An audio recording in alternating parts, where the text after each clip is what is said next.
soon as I step through this door, the security for Air Force One are in my hands.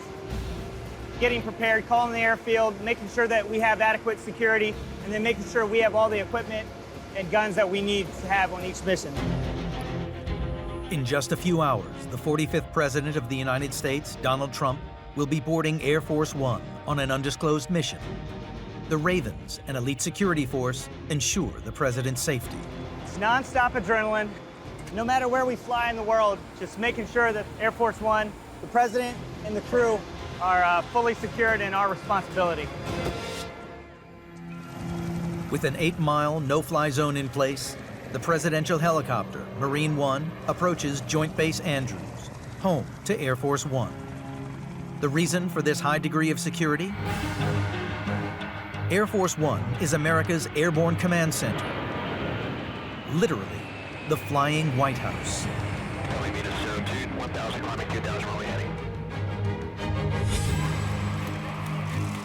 As the most important plane on the planet, Air Force One carries American presidents to some of the most dangerous places on Earth. But after 30 years of missions across the world, this plane will soon be retired with honors. Taking her place will be a new state-of-the-art 747 jumbo jet. But to become Air Force One, she will need to undergo a dramatic metamorphosis. Air Force One serves as a command center because we have so much military equipment and other things on, equipment that I don't even talk about. But the new Air Force One has absolutely finer systems, state-of-the-art. To elevate the new 747 to the highest of military standards, technicians have to integrate high-tech communications and military defense systems. And at the same time, recast the plane's interior, enveloping it in VIP luxury. 1, 2, 3. National Geographic has been granted unprecedented access to film this highly sensitive military makeover, revealing just what it will take to make the new Air Force One a flying fortress.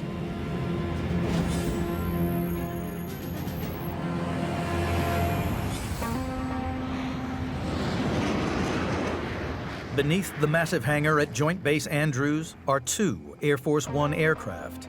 This ensures the President always has a spare. Today, the crew battles to keep both planes in tip-top condition. It's a 30-year-old aircraft that we're trying to make look brand new every day.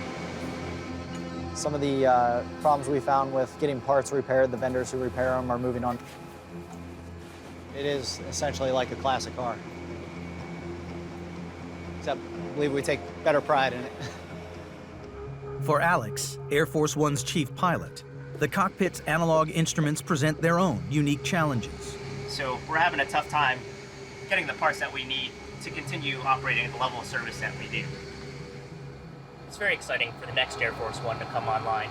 It's an opportunity for our team to take that level of service that we provide in the Flying White House and ensure that exists for another 2 to 3 decades. With security in place, the plane moves to the boarding area. As the President's helicopter approaches, everyone prepares for what's commonly called the show. The presidential walk from Marine One to Air Force One. It's been iconic for over 30 years. That walk was made famous by President Reagan. He's the one that really started the choreography of the show. For Reagan's theatrical entrance, he ordered the helicopter's engines to be shut down and silent to keep the public's focus on the presidential boarding of Air Force One. The security of the president rests upon the precision of the show. So as the president's walking towards the airplane, the pilots, the navigators, we're listening to Secret Service radios to get all the cues of when we need to get the airplane started and get this Flying White House moving. We'll get the back taxi on runway 1 left to Sierra for a 1 right departure. The first time I came on to Air Force One was a big moment, frankly, in my life, because over the years it has meant so much. It's so important as a symbol a symbol of power and strength, the symbol of the presidency. It's a magnificent plane. It's something that's just very, very special. Once the president sets foot on board the airplane, that's our cue to start the engines on the right side of the airplane. And once we make sure that everyone's on board, then we'll start the left side of the airplane and we'll get moving for the president. Are we heading to 2? We're heading to 2 now on takeoff. We do have takeoff clearance. We're going to do the 180 to the right-hand side. With the president on board, every second counts. The swift and safe passage of the president depends on the crew. V1. Rotate.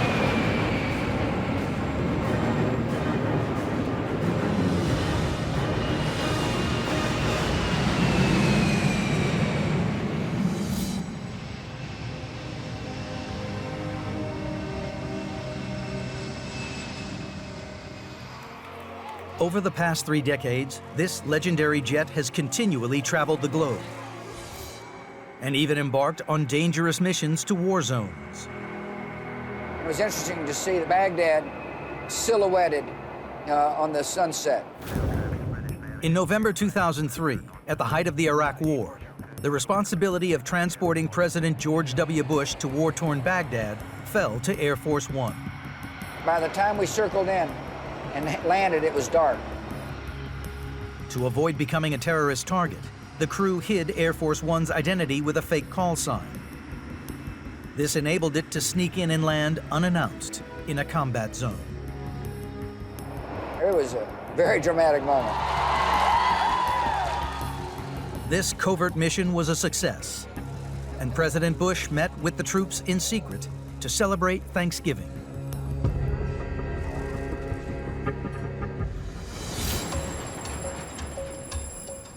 During Barack Obama's presidency, the Air Force decided to replace the aging aircraft.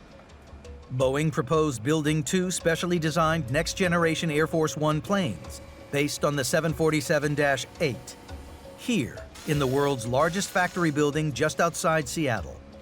But when President Donald Trump took office in 2017, he changed course. The price was too high, and the plane was just about ordered, and I heard about it, and I said, cancel the order. And they said, why? I said, because they paid too much. 6 months later, President Trump was briefed that after the bankruptcy of a Russian airline, Boeing had 2 unused 747-8 planes lying in California's Mojave Desert. And I bought the 2 planes.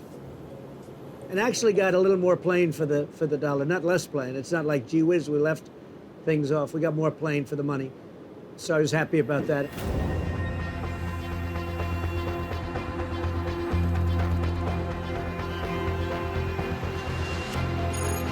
Against the stark backdrop of the Mojave Desert rises the future Air Force One. And National Geographic has special access to document its metamorphosis. Compared to the existing Air Force One, this epic 747-8 is a huge technological leap forward. At 250 feet, it is the longest passenger plane on the planet. Its massively extended upper deck gives the plane over 20% more floor space. The interior is bigger than an NBA basketball court. Its wide wings with revolutionary carbon fiber, saber-shaped wingtips angle at 37.5 degrees. This new shape not only allows the enormous plane to fly faster, but also take off and land on extremely short runways. 4 GE next-generation engines power it up to nearly Mach 1, making this the fastest passenger jet aircraft on Earth. But transforming this colossus into Air Force One presents an enormous challenge, which rests on the shoulders of this man, Bob Fuchs. A brand new 747 airplane. It's going to come with new technology, new capabilities that we're going to turn into something very presidential. Bob is performing a last-minute inspection on the plane before she flies to San Antonio, Texas, where she will receive her military makeover. So as you can imagine, most of the interior of the airplane is going to be transformed. But one of the things that we thought would be nice to stay with the airplane design was this staircase. It's quite different from the current Air Force One staircase, and we felt it'd be a good option to keep.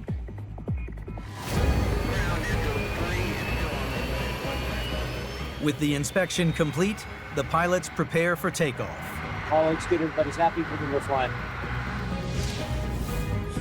To become a military machine, this plane must defeat missiles, withstand nuclear radiation, serve as a flying White House, and provide secure communications for the president to run the country. When it lands at a high-security facility in Texas, its transformation into the most important plane in the world will begin.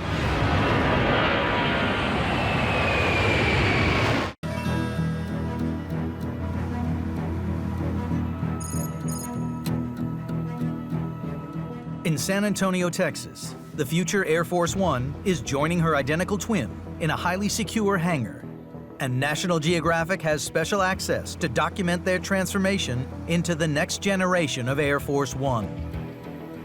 Called Big Texas by some, the hangar has 24/7 surveillance and even odor-tracking K9 units. And it's the largest freestanding high bay hangar in the world.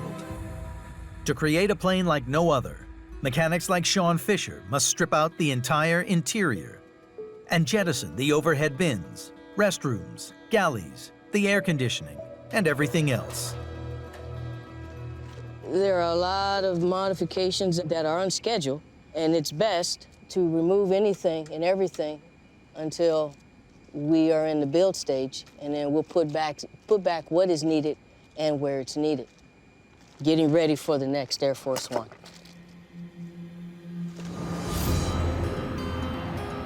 Since the 1940s, the 7 different planes specifically designed to carry the president have each made history. Air Force One was born of war. President Franklin D. Roosevelt flew a Douglas C-54 Skymaster to the landmark Yalta Conference to establish peace at the end of World War II. The first Air Force One from the jet age was a long-range Boeing 707, and she also saw history made. It appears as though something has happened in the motorcade route. Something, I repeat, has happened in the motorcade route. In 1963, after the tragic assassination of President John F. Kennedy in Dallas, Texas, Lyndon B. Johnson, on that very plane, became the first and only president to take the oath of office on board Air Force One. President Johnson faces the burdens of office in days of foreign and domestic crises to keep burning the torch that has inspired a free world. I will do my best. I ask for your help and God. The legacy of the Kennedys lives on, etched in the hearts of every American, and also on Air Force One itself. Jacqueline Kennedy chose the outside colors on the Boeing 707, which are still used on today's 747 plane. And continuing the tradition, when the time came to create the interior of the current 747, First Lady Nancy Reagan helped design the presidential areas, including the bedroom. We're going into the president's bedroom. In here we have 2 couches. Either can be converted into a bed, just like this one is over here. In the president's bedroom, we have all the seals on all of his items, the blanket, pillow. We have the stars in the carpet to symbolize the flying White House.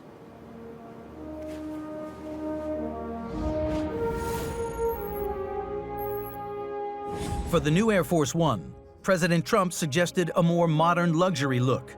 Current designs include a queen bed in place of the fold-out single beds, a larger TV, and more room for seating. Just walking through right now, inspecting all the ceilings, looking for any fingerprints or dirt. Right now we're walking into the president's bathroom, just double checking everything that's been cleaned. Looking at the mirrors for any streaks, chrome surfaces for any water spots or fingerprints. We'll even check the alignment of the towels. Everything looks good. Though the plane's specific layout is restricted over security concerns, the chief flight attendant, Matt, lets us in on a little secret. We always keep this door shut whenever that front door is open and the door 1L is open, just so to kind of keep the office sterile, if you will. So anytime the president comes on board, I stand here, I open the door, he comes in, and I shut the door behind him. He does this to ensure the president always has privacy from prying eyes. My job is also just to give a quick quality check of the office to make sure he has everything he needs. His glasses, his pens. These are the pens he uses to actually sign legislation into law. He likes to spend time up here taking care of business. One of the things we're looking forward to with the new airplane is just having all brand new equipment all around. Back in San Antonio, please take your seats. The project team is planning a massive upgrade to the interior spaces on the new Air Force One. The presidential office, the medical bay, the president's conference room, and even the galley.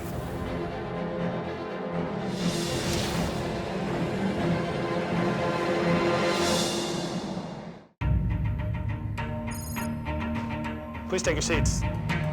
In San Antonio, the team is planning some bold designs that will make the new Air Force One a White House in the skies.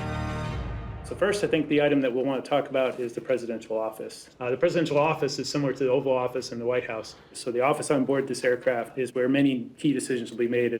So Bob, some thoughts on how we can best leverage the extra space on the new aircraft? It's going to be more modular so that when repairs need to be made, we can do that much easier, much quicker. It'll be a modern classic, but it'll be much more maintainable in the future. In place of the cumbersome wood in the current office will be a modern modular design that could look like this, with all the latest digital technology. But as the future interior designs take shape, the engineering teams must overcome a significant hurdle.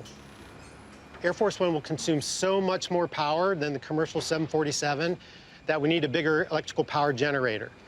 So we're going to upgrade the generators in order to increase that power for our use on Air Force One. Electricity on board the plane is produced by generators driven by the spinning turbines in the engines. To produce enough energy, the team must remove the engines so that larger generators can be added to power all the secret defense, communications, and navigation systems going in. 1, 2, 3, 4, 5, 6, 7. Made up of over 1 million parts, Put your weight on, Chase.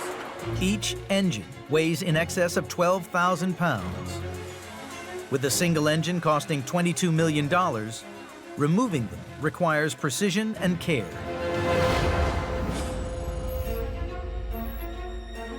These 4 next-generation turbofans will lift a fully loaded Air Force One weighing 1 million pounds with ease.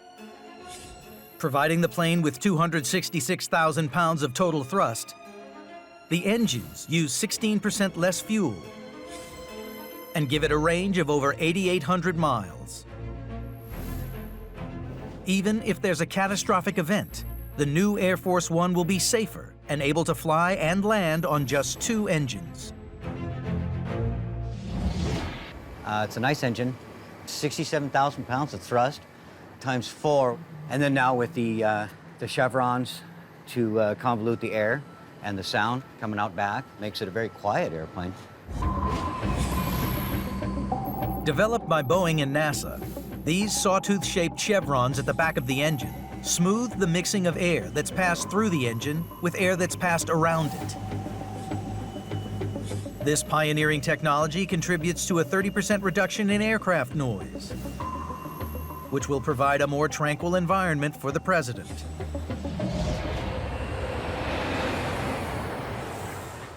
Back on Air Force One, the staff is already excited by the new plane. So as you can see, the airplane is antiquated, and this kitchen is antiquated. We've had a lot of updates with it, but one of the things we're looking forward to in the new airplane is actually having brand new equipment, and with that brand new equipment, hopefully being able to improve our customer service and take care of our passengers even better. Guests of the president are often heads of state. When world peace is at stake, the flying White House needs to be impressive in every possible way. In place of these narrower and more constricted galleys, a range of designs like this are underway for 2 bigger state-of-the-art galleys. On an overseas trip, they'll be able to prepare up to 2,000 meals, with all foods sourced and loaded in the U.S. and served in 5-star VIP style. Christine, can I get the boss's beverage, please? Unfazed by the small space, the president's flight attendant, Christine, continues her service. Luckily, President Trump's tastes are straightforward. The president actually likes normal American diet, anything that I guess anybody else would eat. He doesn't like anything, or he doesn't eat anything special, if that makes sense. Hamburgers or spaghetti. The First Lady is also kind of like the president, where they like regular food, like your regular American diet, honestly. For Christine, serving the president on board Air Force One has been an honor steeped in history.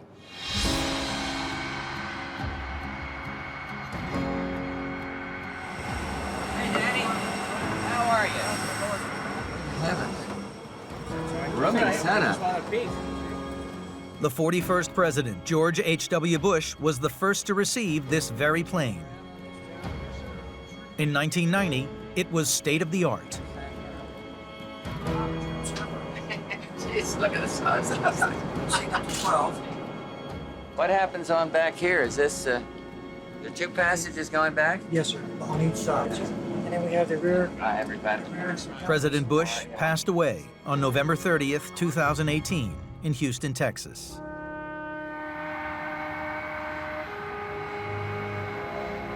The crew of Air Force One took his remains to his funeral in Washington, D.C., and then back to Texas on the plane he loved so much.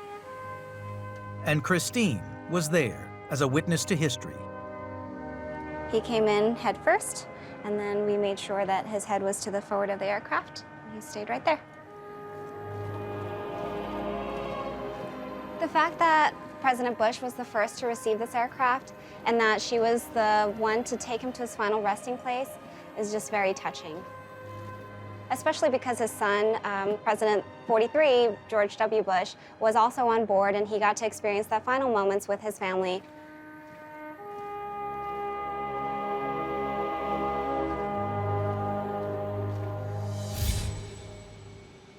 Caring for their president is the primary duty of the staff. No one knows this better than Sean, physician to the president. Generally, I try and see the president every day, and I take it as a personal charge, making sure that the president of the United States is healthy to carry on his duties wherever he is. But this current configuration of the medical bay aboard Air Force One, 29 years old, it wasn't built for the technology, the therapies, the equipment that have become standard of care across the nation, let alone for the president. And so we've had to piecemeal bring a lot of things on board to advance the therapy and care we have available at any given moment. So, what can be done to care for the president in a life-threatening emergency at 40,000 feet? Air Force One is currently unable to provide the therapies available in many hospitals. But plans are being developed to modernize the new plane's medical bay. It will feature the latest medical technology, include an office area, and even be equipped for emergency surgical procedures. But as the president chooses his brand new design scheme for Air Force One's exterior, the most dramatic transformations are still in store. To make this possible, a legion of technicians must tread very carefully with classified plans as they work in front of the cameras. The level of secrecy is pretty high. Yeah, I can say that, right? To bring the most cutting-edge designs and military technologies into Air Force One, the team must overhaul every aspect of the plane. In San Antonio, mechanic Jacob Monita is preparing the flight deck for an all-digital interface and controls. His work is so secretive that National Geographic must work with the Department of Defense to make sure he doesn't reveal classified information. You know, that aircraft that came from, I guess, a commodity facility, I can say that, right? We're going to be removing some of the components from the flight deck everything's coming out. These control panels, these circuit breaker panels, all this wiring, it's all being replaced with new wiring.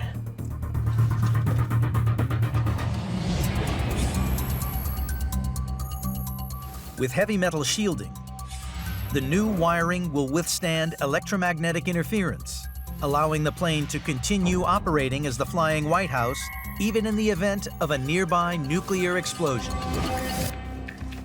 But with over 1 million feet of new cable to install, Jacob's got his work cut out. They don't tell us the small secrets of what we need to push or pull to install certain things. We're the first people to do it. All right, Brett, you take the left seat there. Okay. All right, so welcome to the 747-8. To prepare for the 747-8's all-digital cockpit, Deputy Presidential Pilot Brett is at Boeing Commercial Airline Headquarters in Seattle, training on the new Air Force One's flight simulator.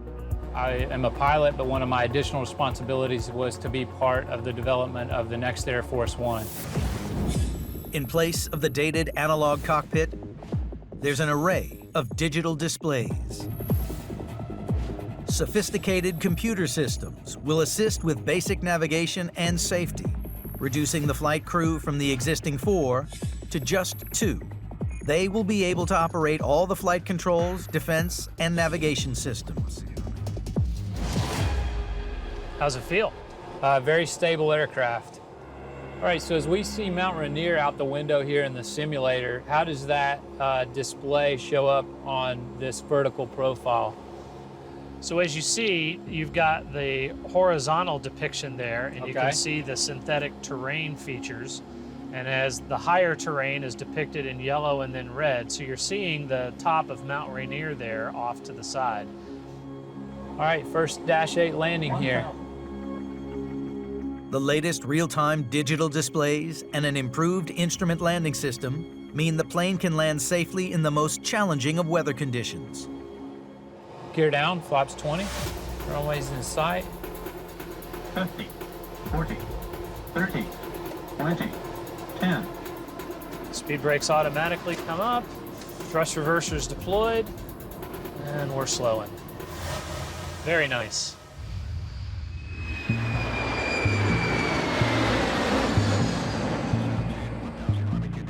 Back on the current Air Force One, the pilots can't wait for this all-digital cockpit. This is a joy to fly. There's a little bit more stick and throttle type flying, the sort of flying that we grew up with. The new airplane will have the latest capabilities, and so that's exciting for any pilot to fly. We have a lot of things on here that a lot of people have no idea.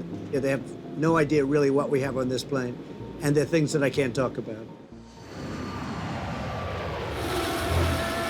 Military secrecy isn't all that's at stake.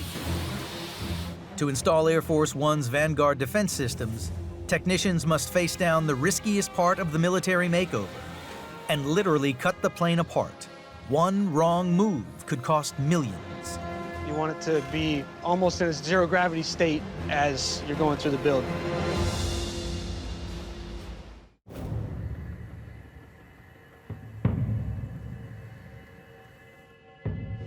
To militarize this civilian plane and turn it into the flying fortress that will become Air Force One, the team must carry out a risky procedure, cutting into the aircraft's body. It's to prepare for the installation of top-secret defense and communications systems, and National Geographic has been granted special access to document it. First, they map out where exactly to cut into the fuselage. And what's been keeping them up at night are the 2 massive new presidential entrances. Getting big cuts like these wrong and the damage to the plane could be very costly. The first major activity as we begin the modification will be to cut 2 large sections out of the aircraft, both at the rear and at the front. These sections will be replaced with new sections containing both new doors and air stairs that allow entry of the president and passengers as well as exit.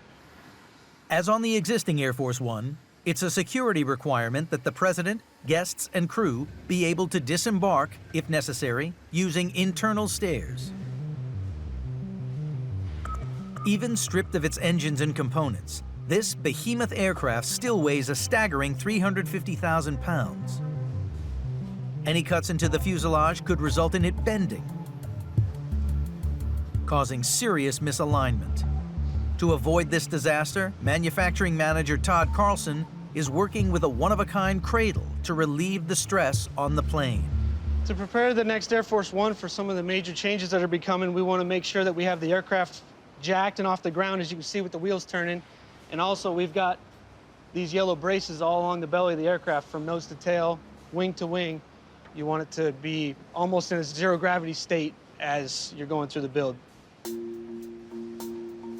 This custom-built cradle uses a sophisticated hydraulic system that renders even this Goliath plane effectively weightless. The smallest change in weight is counterbalanced through adjustments in each hydraulic piston. We'll monitor our weights. As you can see, this one jumps a little bit as people are coming in and off the aircraft.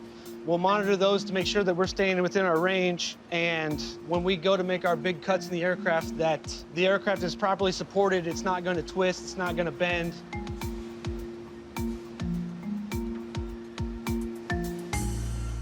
With all the groundwork in place, the team is on pins and needles as they get ready to make the first big cuts.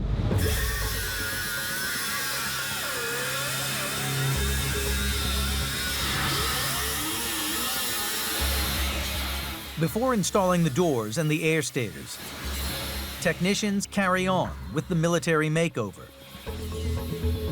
cutting 68 smaller holes to load in the advanced communications and air defense systems.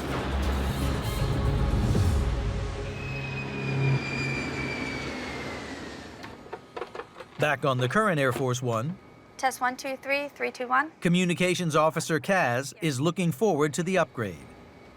So a lot of the times they'll come up with something new. You know, the president wants to use a tablet or something new that this airplane wasn't designed for 30 years ago, and they had no idea that that could be a possibility. So we're always constantly trying to think on the fly and come up with how we connect a brand new iPad to old wiring. Though the details are highly classified, the planes will include the most sophisticated encryption for secure communication that directly connect to the White House at all times. And the president will be able to address the nation live.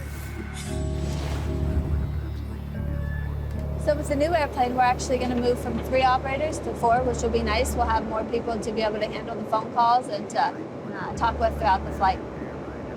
So for the president, we make a lot of head of state calls. So to other presidents and national leaders throughout the world, that is probably one of the more high-stress moments of the job. Just how important effective communication can be for the president on Air Force One became painfully clear one fateful day in 2001.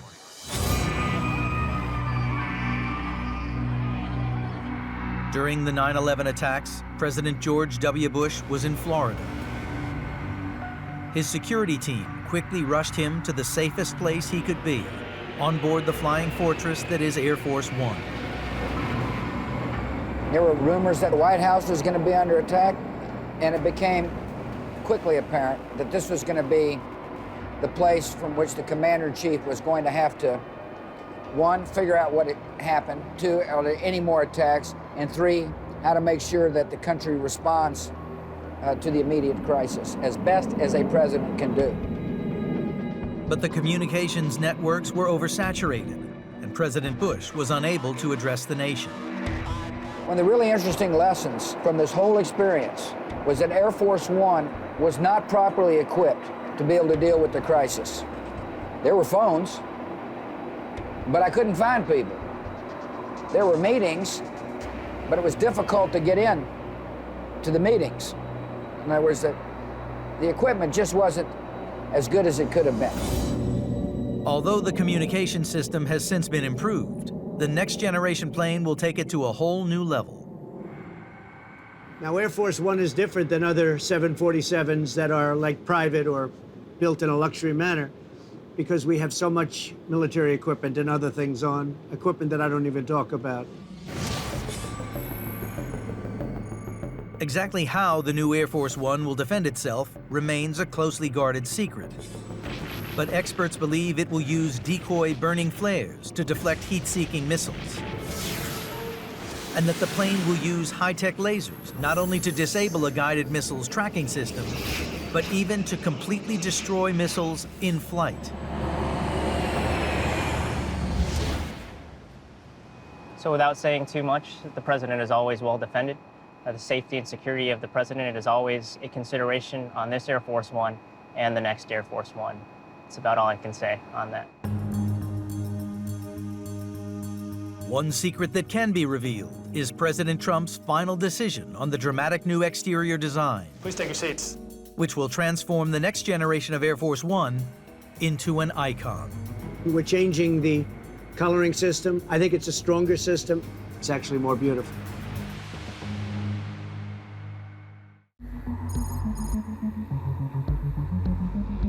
In San Antonio, the team's finishing up its review of possible designs for interiors on this new stately icon.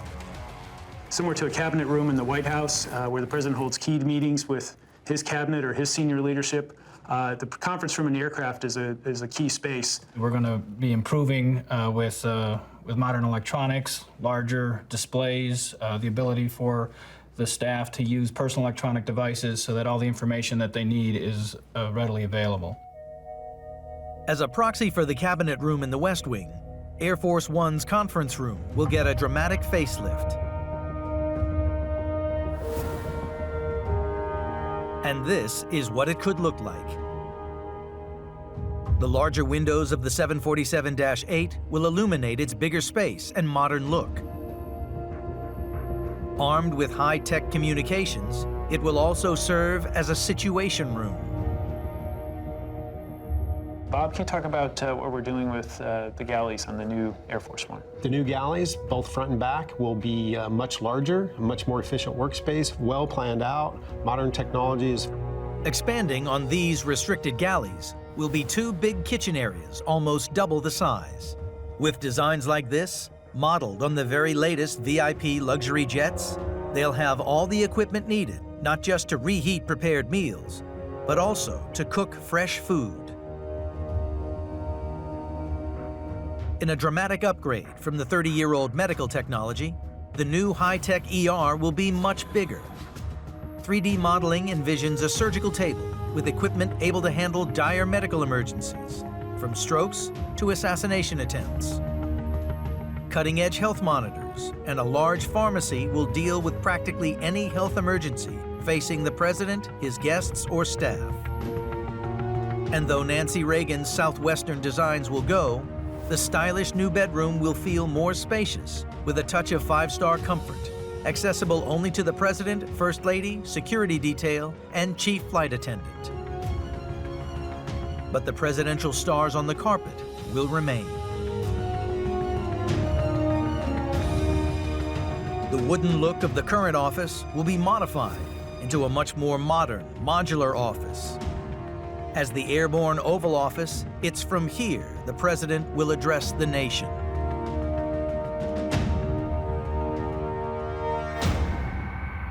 But the most visible transformation could be to the exterior of Air Force One. President Trump decided to move away from the 1962 colors that are still used today. Originally chosen by First Lady Jacqueline Kennedy, the plane's color was her favorite shade of blue. The coloring system was that way for a long time. It's baby blue. Now we have I think it's a stronger system, and it's red, white, and blue, but it's the color blue on the American flag, which is a darker color. We have a plane that will represent us for a long time and very well.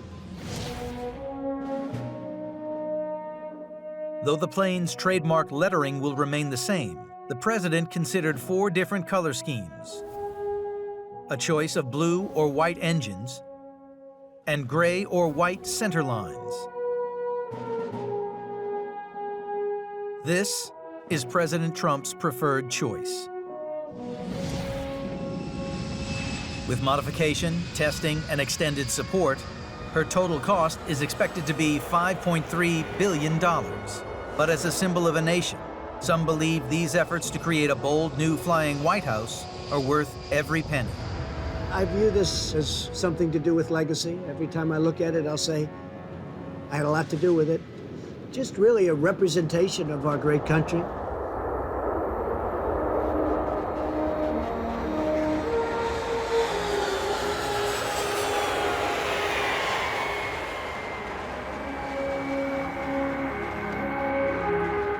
Air Force One has safely completed her mission and returns home to Joint Base Andrews in Maryland.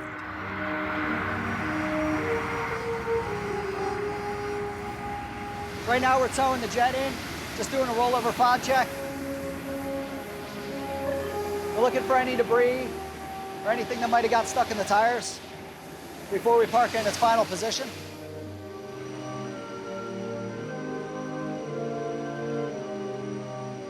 Everybody's going to miss this aircraft. We all have a lot of experiences with this aircraft, some great trips we've been on, some good missions, and it's been great to be part of a lot of historical events that have happened around the world and the country. It would be really nice to bring a new jet online and watch that take over as the Noul Air Force One and carry the president around the world. I guess in a way it's become my little baby, to where I'm very familiar with everything and where everything is located and how she functions, and I'm just gonna miss this jet so much.